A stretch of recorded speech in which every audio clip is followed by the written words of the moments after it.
Taking the street, an enemy is taking it! Oh, come on, take him in there. God!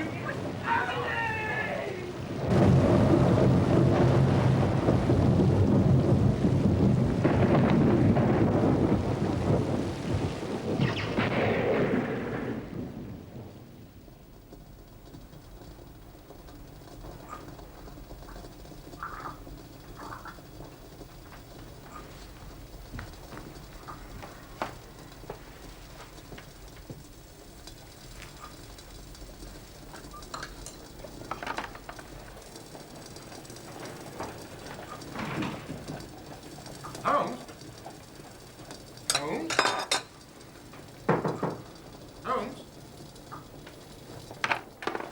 Holmes? Holmes? You come at a crisis, Watson.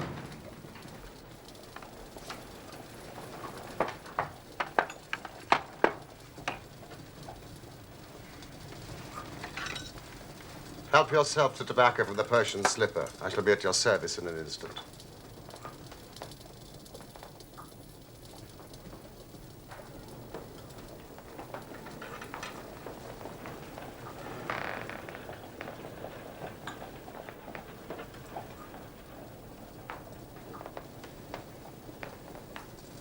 If this remains blue, all is well. If it turns red, it's a man's life. I thought as much. Mrs. Hudson! Mrs. Hudson!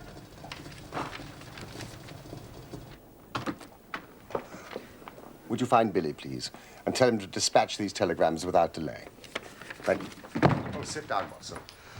Ah.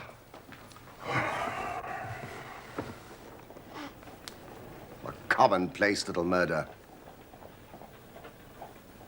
You have something more interesting, I fancy. You are the stormy petrel of crime, Watson. What is it? I've had a letter from a boy I was at school with. I think you should read it. Percy Phelps, brilliant boy, carried off every prize the school had to offer, went on to fresh triumphs at Cambridge. I must confess, he'd passed completely out of my mind until this. My dear Watson, I've no doubt you remember Tadpole Phelps, who was in the 3rd form when you were in the 5th. It's possible you may have heard that through my uncle's influence, I obtained a good appointment at the Foreign Office. His uncle's Lord Holdhurst. And that I was in a position of trust and honor till a horrible misfortune came suddenly to blast my career. Yes, his gaudy connections did him little good at school.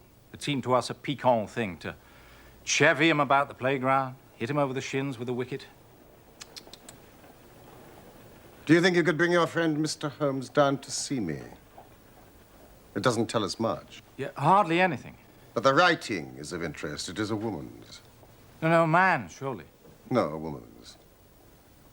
You know, at the commencement of a case, it is always something to know that a client is in close contact with someone who, for good or evil, has an exceptional nature. You're interested. Indeed. Well, if you are ready, let us start for Braybury House, Woking at once. Well, my practice... Oh. Well, I mean, if your cases are more interesting than mine. I was going to say my practice would do very well for a day or two. It's the slackest time of the year. Excellent. Then let us visit this diplomatist who is in such evil case, and the lady to whom he dictates his letters. Mrs. Hudson! Hot water!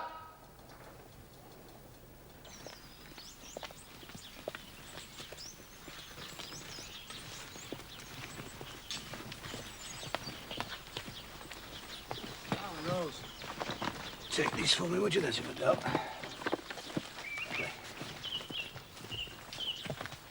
Mr. Sherlock Holmes. And this is my colleague and friend, Dr. Watson. Dr. Watson, I'm so glad you've come. Percy's been inquiring after you all morning. Poor chap. I perceive that you yourself are not a member of the family. Of course. You see my J.H. monogram. Now, for a moment, I thought you'd done something clever. Joseph Harrison's my name. And since Percy is betrothed to my sister Annie, I shall at least be a relation by marriage. You'll find her in his room. She's been nursing him these past 2 months. Rose, the house.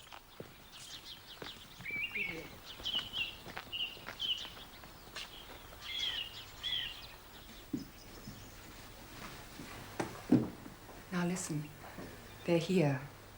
Shall I leave? No. No.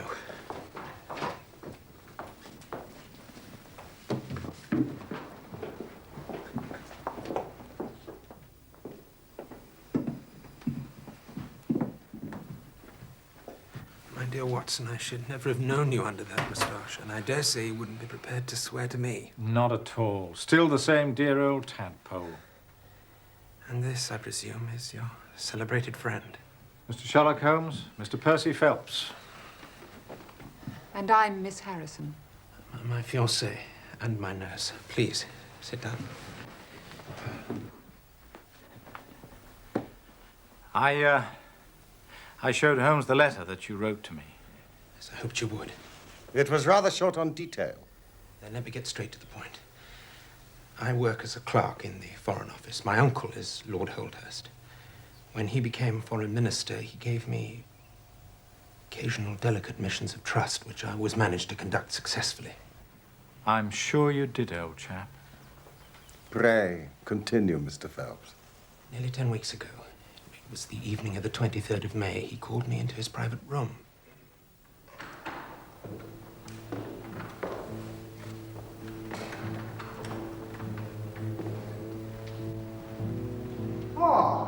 Percy, my dear boy, Good evening, sir. you've heard of the naval treaty that has just been drawn up between England and Italy. I've read rumors in the press, sir. Most regrettable. And it is of the utmost importance that nothing further should leak out. The French and Russian embassies would pay an immense sum to learn its contents. This is the original. It should not leave my bureau. Were it not absolutely necessary to have it copied, take it straight to your office and lock it up. Now, remain behind when the others go, so that you can work at your leisure and without fear of being overlooked. And when you have finished, relock both the original and the draft in your own desk and hand them over to me personally tomorrow morning. The very greatest care, nephew. You may rely on it, sir. This treaty, can you be more precise as to its nature? In broad outline, it defined the position of Great Britain towards the Triple Alliance in the event of the French fleet gaining complete ascendancy over Italy and the Mediterranean. I returned straight to my office, where I found a colleague of mine, Mr. Charles Gorrow, still working. Well, Chip, what did Uncle want? To congratulate me on my engagement. Splendid.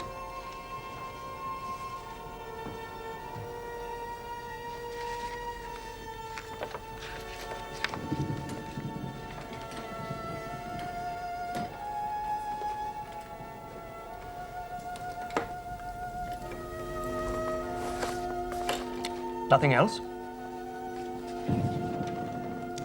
Some fishing dispute he wanted me to copy.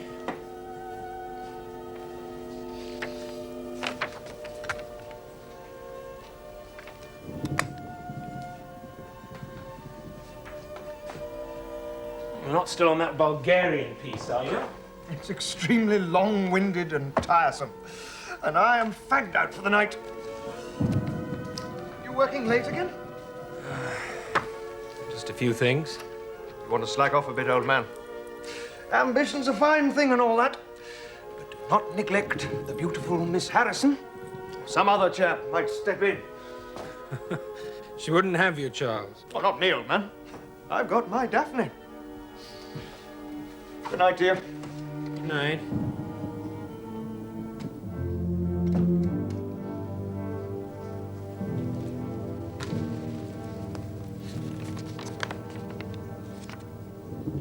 You made sure that he was gone before you started work. Quite sure. And I copied as fast as I could, for I knew that Joseph, my fiancée's brother, We met him in the garden. he was in town and was traveling back to Woking by the 11 o'clock train. I wanted to catch it if possible. But it was a long document. written in French.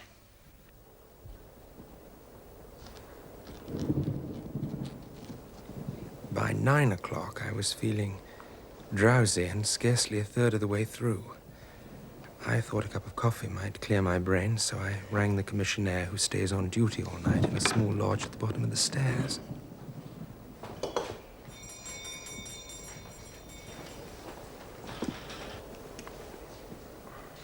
To my surprise, it was a woman who answered the summons. I'm sorry, I was ringing for Mr. Tangi. I'm his wife, sir. I do the char work in this building. Well, I was wondering if you might bring me a cup of coffee. I'll go and ask him, sir. This woman. You've never noticed her in the building before? Never. The coffee was some time coming. So I went down to investigate. Leaving the room unguarded? Yes. I found Tangi asleep.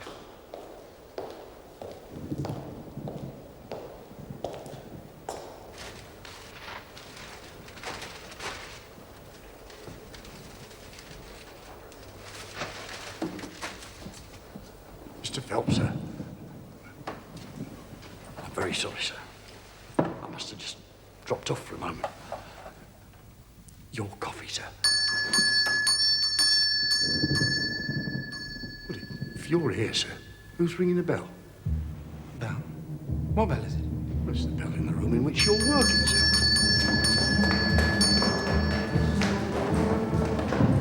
Ran back upstairs, and the document was gone from your desk. Yes. God, no.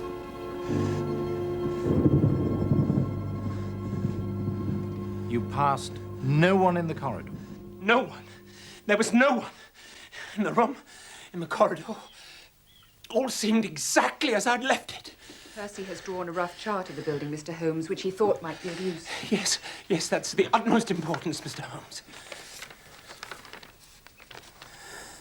Yes, I think I quite follow it. On your discovery of the theft, what did you do then? Well, I recognized in an instant the thief must have come up through the side door. This one here. Yes, of course, well, you'd have met him if he'd come the other way. And you are satisfied that he could not have been concealed in the room or in the corridor? Absolutely impossible. All the other doors were locked. Strict Foreign Office regulations. There was no cover at all. A rat couldn't have concealed himself there. Tangi and I both rushed out down the stairs that lead into Charles Street. Mr. Phelps! The door at the bottom was closed, but unlocked. It was dark, raining. There was no one. But I distinctly remember the 3/4 of Big Ben. 9:45. That is of enormous importance. They came out here. You see, Holmes? On the corner, we found a policeman, but he'd seen no one leave the building in the last quarter of an hour except for the commissionaire's wife. So we ran through to Whitehall. It was full of traffic, people coming and going, all only too eager to find a place of shelter on so wet a night. No lounger to tell you who'd passed? None. Had it been raining all evening? Since about 7. This chain of events is certainly of extraordinary interest. And so you returned to the office? Examined it, I presume, to see if the intruder had left any traces. Muddy footmarks, any cigar end, or dropped glove, hairpin? There was nothing. Except the tangible fact that the commissionaire's wife had run out of the building not 10 minutes earlier. What did you do next, Mr. Phelps? The constable alerted Scotland Yard. It was then, for the first time, the full horror of my situation came upon me. I'd been so confident of regaining the treaty. I dared not think. Watson will tell you I was a nervous, sensitive boy at school. It's my nature. I thought of my uncle, his cabinet colleagues, the shame I'd brought upon them, myself, everyone connected with me. What though I was the victim of an accident? There are no allowance for accidents in diplomatic circles. Ruin. Shamefully. Hopelessly. Ruin. Steady on, old chap. There. There. It's all right. Stand back, will you, Holmes?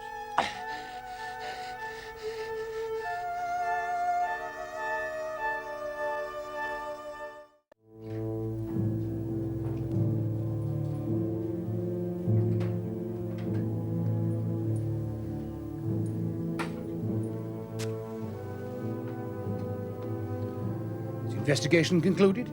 Adjourned. Poor old Percy. Terrible strain, all this. Career in the balance. It seems not to have affected your sister's devotion. How long has she known Mr. Phelps? Well, they met in Northumberland in the winter. Percy was travelling on government business in our part of the world. It was love at first sight. Do your people approve of the match? Indeed, Mr. Holmes. Especially when they learned of Percy's connection with Lord Holdhurst. My father is an ironmaster and a staunch supporter of the Conservative Party. She came down here to meet Percy's people, and you came as escort. That's right. Just before they left for America. The wedding is planned for September, if the poor chap recovers. I suppose you only intended a short visit, and then came the smash.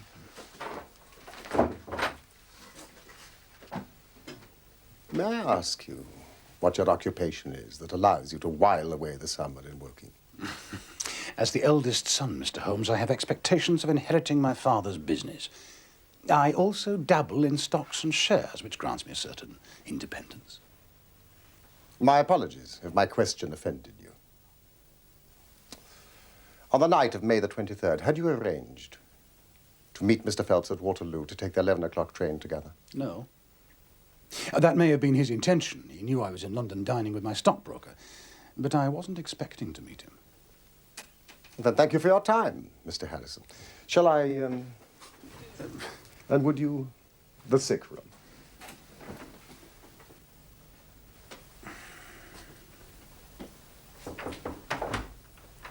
Mr. Holmes, I do apologize. I feel calmer now, thanks to Watson's ministration.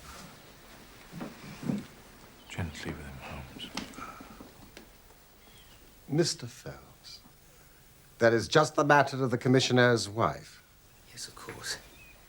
As I remember, shortly after our return to my office, Inspector Forbes of the Yard arrived to take up the case with considerable energy. We hired a hansom, and within half an hour we were at the Tangies' home in Brixton. The door was opened by his eldest daughter. What you want? Is your mother at home? Not yet. She does a night job, cleaning. Well, wait for her. If you don't mind. In here. You get back in here. Now, go on. And shut the door. After about 10 minutes, we heard the front door. And here we made one serious mistake for which I blame myself. Yeah, Mum, there's two men in the parlour wants to talk to you. Oh, my God.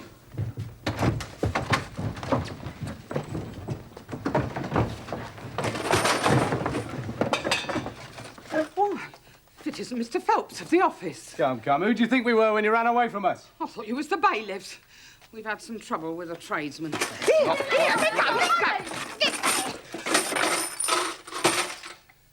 We've reason to believe that you've taken a paper of importance from the Foreign Office.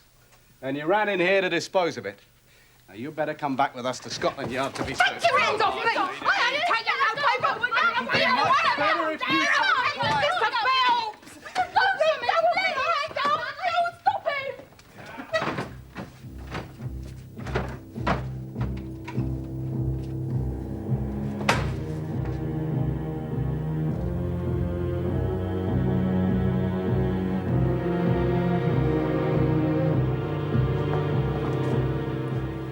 Made a full examination of the kitchen, Yes. There was no sign of the documents. A four-wheeler was brought, and we all three drove back in it to Scotland Yard. I waited in an agony of suspense until the female searcher came back with her report. They found nothing. After that, I have no clear recollection. I believe a police officer drove me to Waterloo, where, by the merest good fortune, I met Dr. Ferrier, who lives near us and was traveling down by the next train. The train you caught now would have been? The 11:40, I think. Dr. Ferrier most kindly took charge of me. Just as well he did, for I had a fit in the station, and before we reached home, I was practically a raving lunatic. Your brother had already returned? Yes. I was surprised, but not unduly worried that he was alone. Percy often worked late, and I knew there was another train. So I went to bed. And sometime after midnight? I was woken by the most fearful commotion in the hall. Yes, come on, bring him in here! Oh, God, it's this! God! Your brother was sleeping down here in this room? Yes. My family were taking advantage of their trip to America to have several of the upstairs bedrooms redecorated. It was evident that poor Percy was in for a long illness. So Joseph was bundled up to my room, and this was turned into a sick room for me.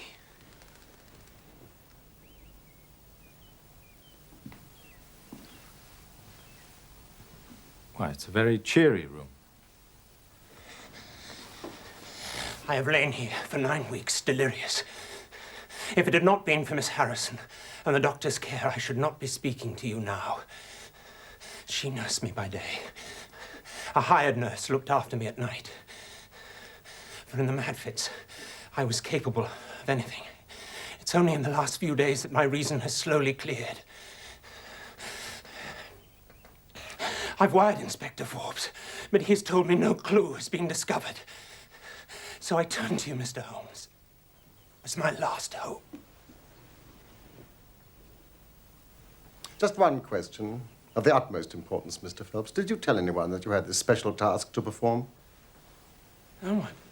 Not Miss Harrison, for example? No. I had not been back to Woking in between getting the order and executing the commission.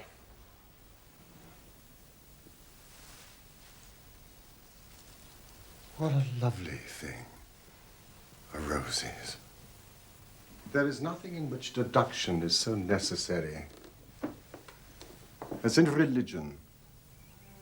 It can be built up as an exact science by the reasoner. Our highest assurance of the goodness of Providence seems to me to rest in the flowers. It is only goodness which gives extras. And so I say again, we have much to hope from the flowers.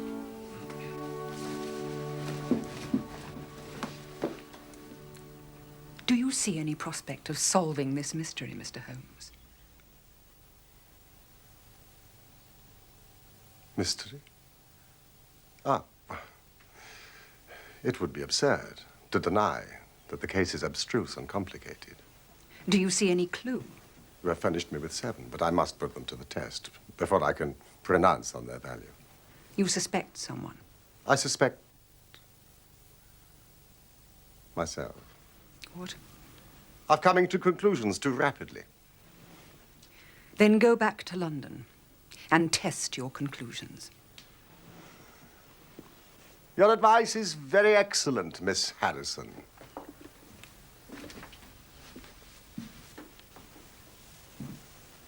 Mr. Phelps, do not indulge yourself in false hopes. The affair is a very tangled one, and I am not a magician.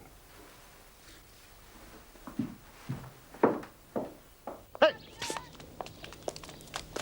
Little varmint. What do you think of Miss Harrison? A good sort, or I'm mistaken. I thought you were rather terse with her. Was I?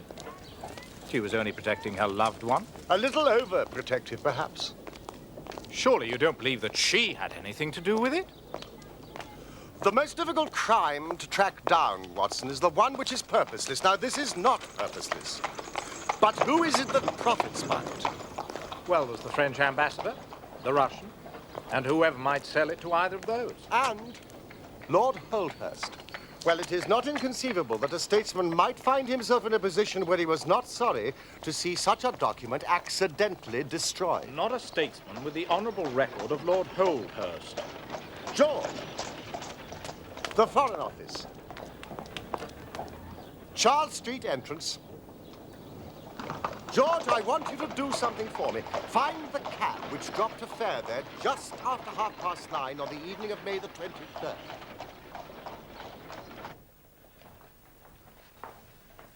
Godot. A French name. Huguenot, actually.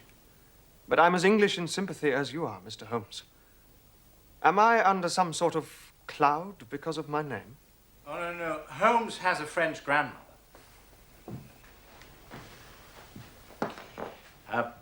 I'd make yourself scarce if you want to avoid Inspector Forbes. We've arranged to meet him here in 5 minutes.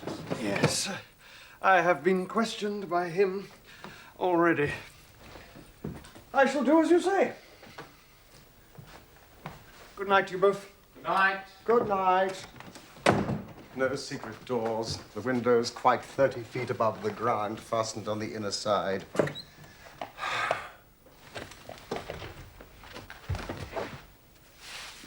The carpet prevents any possibility of a trap door.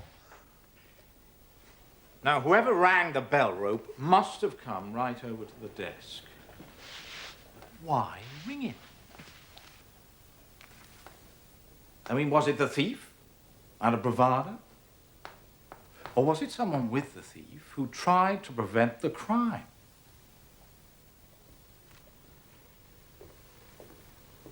Or was it?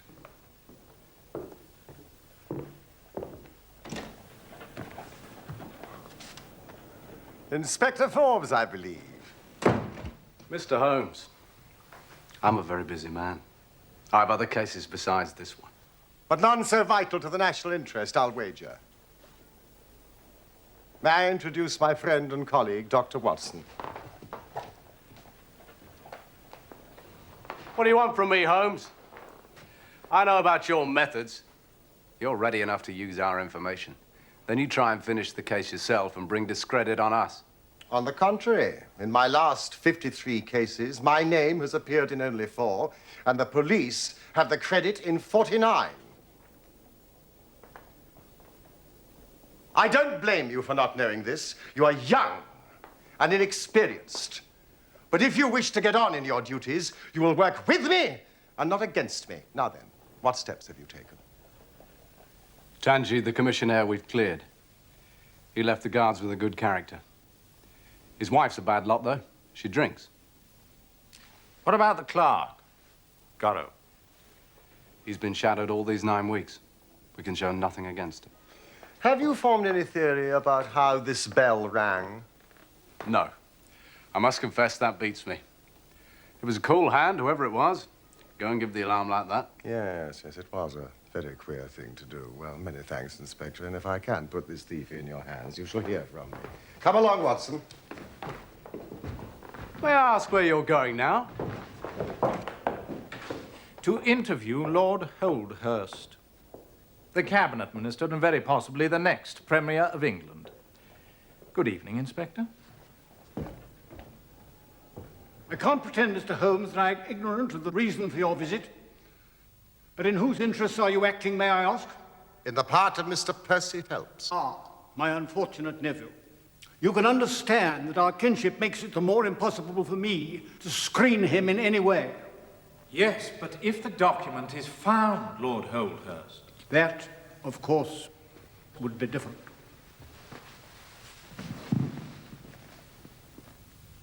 Lord Holdhurst, it was in this room that you gave instructions for the copying of the document.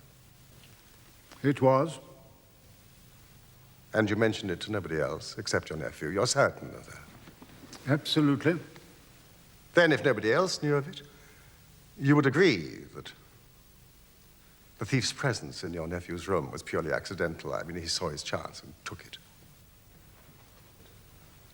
You take me out of my province there, Mr. Holmes. There is one other Very important point. You feared, so I understand, that very grave results might follow from the details of this treaty becoming known. Very grave results indeed. Have they occurred? Not yet. If the treaty had reached, let us say, the Russian or the French Foreign Office, you would expect to hear of it. I certainly should. Then, since nearly 10 weeks have elapsed, it is not unfair to suppose, then, that the treaty, for some reason, has not reached them. But, Holmes, we can hardly suppose that the thief took the treaty in order to frame it and hang it on his wall. Well, perhaps he's waiting for a better price, Watson. Or maybe he's had a sudden illness. A brainstorm, for example. I did not say so. Lord Holthurst, we have taken up too much of your valuable time. Fine fellow. Heavy responsibilities. Yes, but he has a struggle to keep up his position, and he's far from rich. You noticed, of course, that his boots have been resold. Really?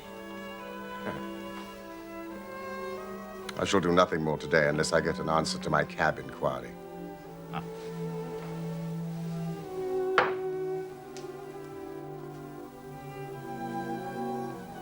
All right.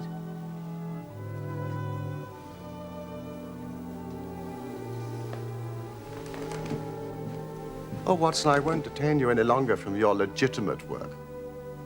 But I should be extremely obliged if you would come down to Woking with me tomorrow. The same train that we took today. Yes, of course.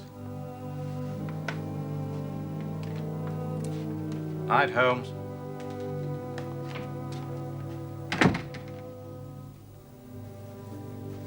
No.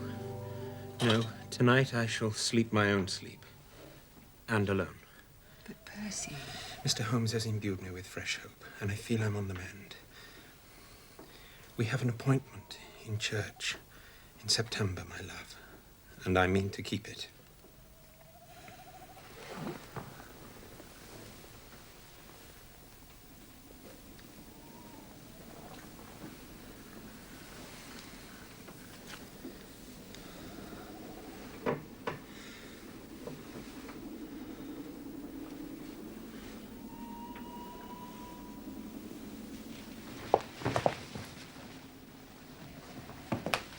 He sent the nurse away. At last. He puts too much faith in the great detective. Well, it's you that's kept his flame alive, not some detective. And you, brother. Without you to support me...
Could it be that I'm the center of some monstrous conspiracy? And that my life is aimed at, as well as my honor? I'm, as far as I know, an enemy in the world. You certainly have had your share of misfortune, old chap. I think I may have found the spot where the fellow scaled the wall.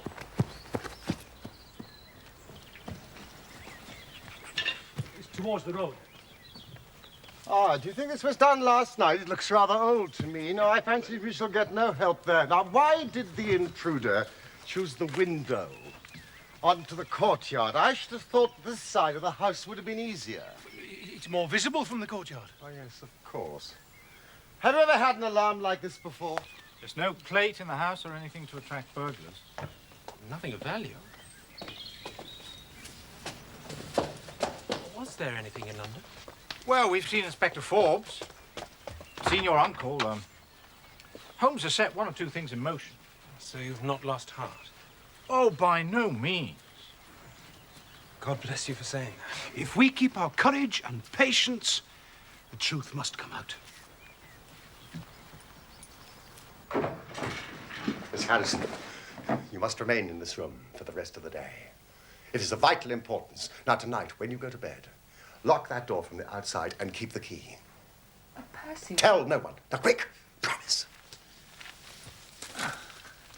Why are you moping in here, Annie? Come out to the sunshine. I'll beat you at croquet. I have a slight headache, and this room is deliciously cool and soothing, thank you, Joseph. Mr. Phelps, while we're investigating this minor affair, we must not lose sight of our main inquiry. It would help me very much if you would come to London with us. Do you feel strong enough? Yes, if you really think I can be of help. Do you want me to stay the night? I was on the point of proposing it. Then if my friend of the night comes to visit me, he'll find the bird flown. But what about Annie? Mr. Harrison will look after her, and my friend Watson will take care of your medical needs. Could you be ready to leave in an hour? We're all in your hands, Mr. Holmes.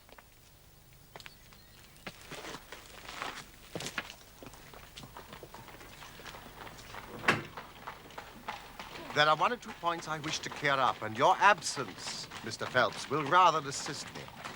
Watson, when you reach London, drive our friend straight to Baker Street and remain with him until I see you again. Now, gentlemen, I shall leave you. What about our investigation in London? I hope to be in London in time for breakfast.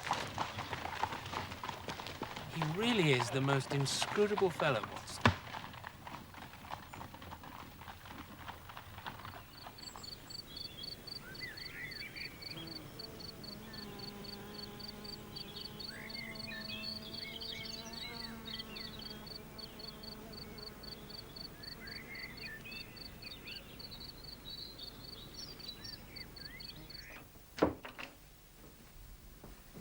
Oh, you're still in here. How's your headache? A little better.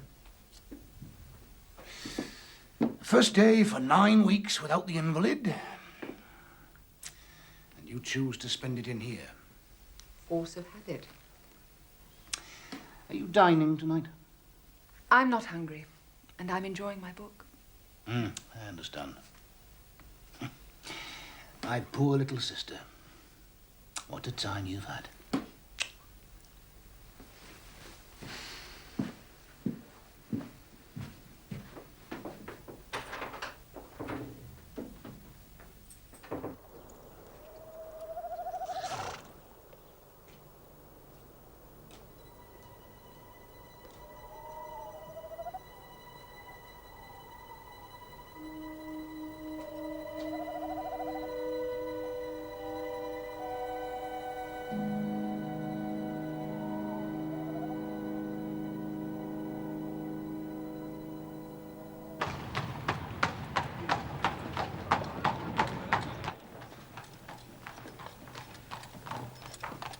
That'll be Mr. Holmes returning now, sir. Thank you, Horace.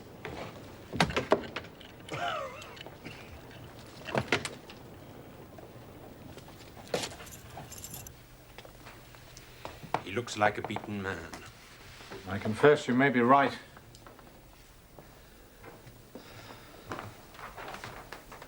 I hope for so much.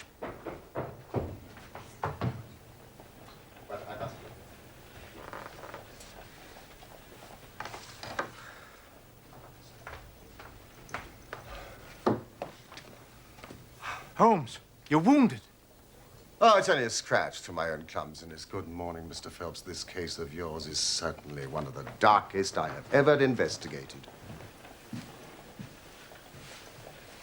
It has been a remarkable experience. Oh, come along, Holmes. That bandage tells of adventures. Now, what happened? After breakfast, my dear Watson, remember, I have breathed 30 miles of sunny air this morning. There's been no answer to my cab inquiry, I suppose. Well, one cannot score every time. Mrs. Hudson, you have risen to the occasion. Won't you join us, Mr. Phelps? Now, what's in this? A curried chicken, sir. And this? Ham and eggs. Her cuisine is a little limited, but she has as good an idea of breakfast as any Scotswoman. Now, what will you take, Mr. Phelps? Curried fowl, eggs, or will you help yourself? Thank you. I can eat nothing. Oh, please, try the dish before you. Thank you. I would really rather not. Oh, well, then I suppose you have no objection to helping me.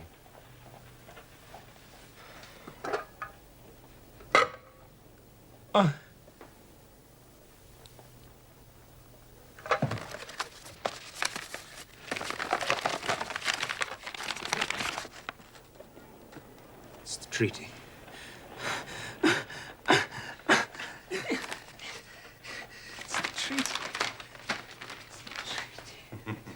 My God, it's the treaty!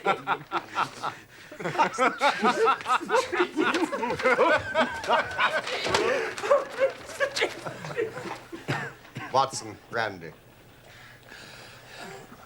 Ah, there. It really was too bad of me to spring it on you like that. But Watson here will tell you that I never can resist a touch of the dramatic. God bless you for saving my honor. Thank you, Mrs. Hudson. Oh, thank you for your many considerations. A Scotswoman's breakfast, indeed. A silly bit of paper. Please, tell me how you got it. Where it was. After I left you, I settled myself into the English countryside and spent a charming afternoon. I remained there until dusk. And then I returned to your house. I clambered over the wall and made my way through the undergrowth until I reached the stables just opposite your bedroom window. The blind in your window had not yet been drawn, and I could see Miss Harrison reading a book by the light from a lamp. It was about 10:15 when she closed the book, moved across the room, carrying the lamp with her. But I felt quite sure that she had turned the key in the lock. Key? The instructions I gave her, which she carried out to the letter.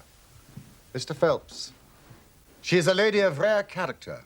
Without her cooperation, you would not have that paper in your hand now. It was a weary vigil. But it had the sort of excitement a sportsman feels when he lies before the watercourse and waits for the big game.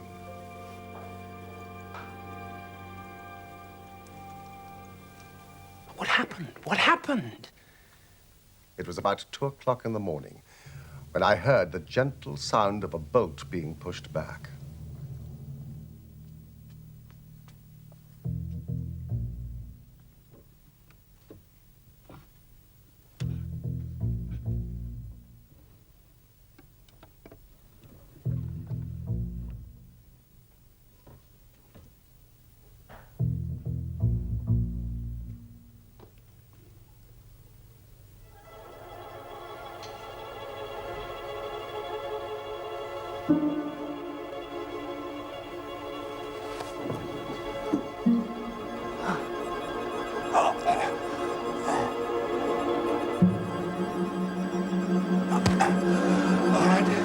All right, Holmes.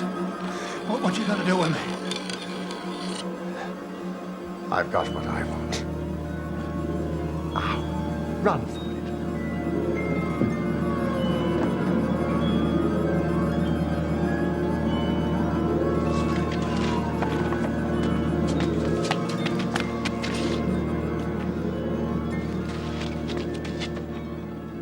Joseph. You let him go.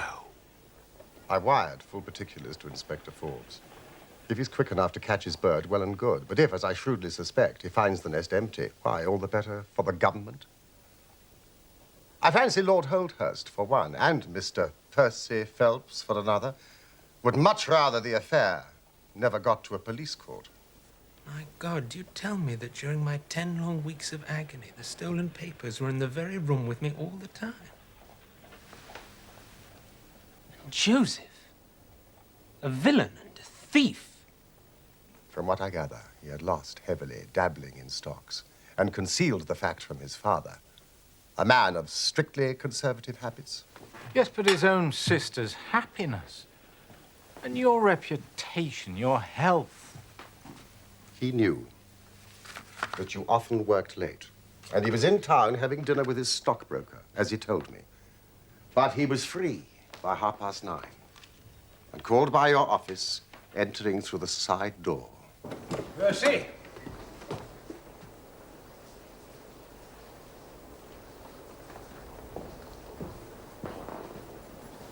Finding no one in there, but the light on and work evidently in progress, he rang the bell.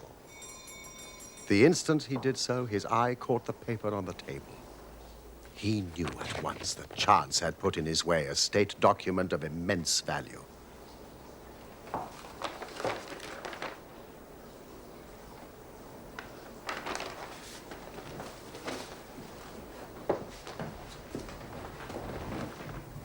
Returned alone to Woking and concealed it in what he thought was a very safe place, intending to remove it in a day or two and take it to the French embassy or wherever he thought a long price was to be had.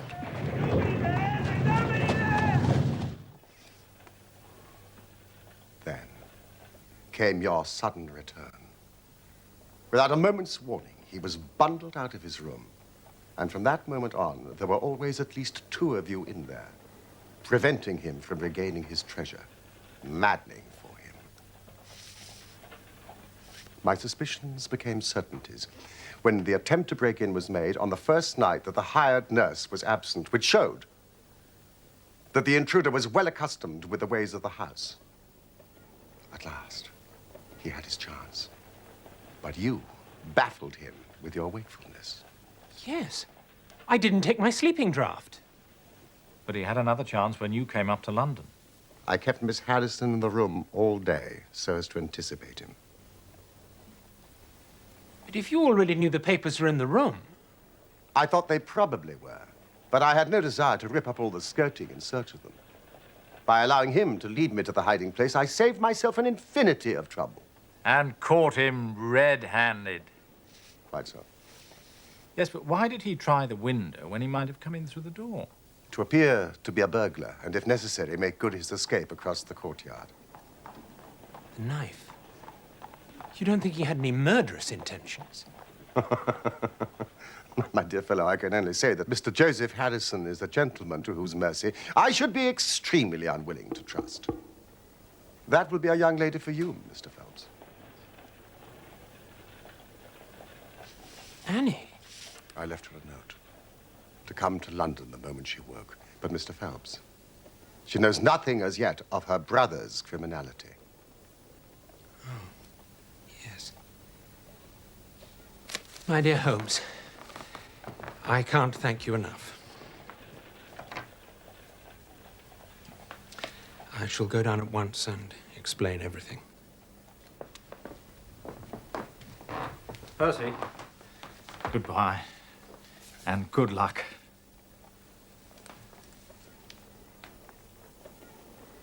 Thank you for restoring my happiness. There's a young lady at the door, sir. Mr. Holmes? Hot water. Thank